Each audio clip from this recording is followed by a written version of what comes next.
Just imagine that you have the situation where you have two different Excel sheets and you need to compare them. Let's see how we can do it in just 1 second. In our scenario, I have created two columns. The first one is with the name and surname, and the second one is with the duplicate names.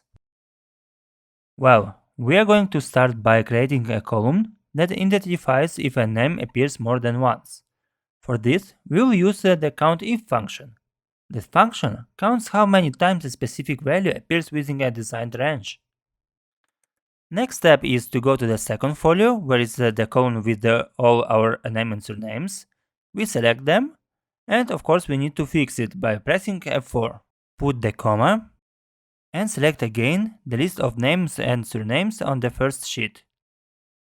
Pressing Enter, you will get immediately the result. If the result is greater than 0, the name is duplicated. But, for better clarify, we will replace zeros and ones with yes and blanks.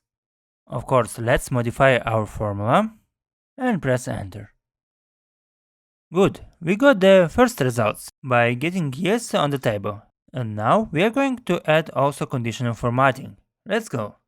The first step, we are going to copy one part of our formula. We select the column with the name and surnames and go to conditional formatting. Click on the new rule and use the formula to determine which cells to format. So, equal, let's put our formula, and by the format, choose the color that you prefer.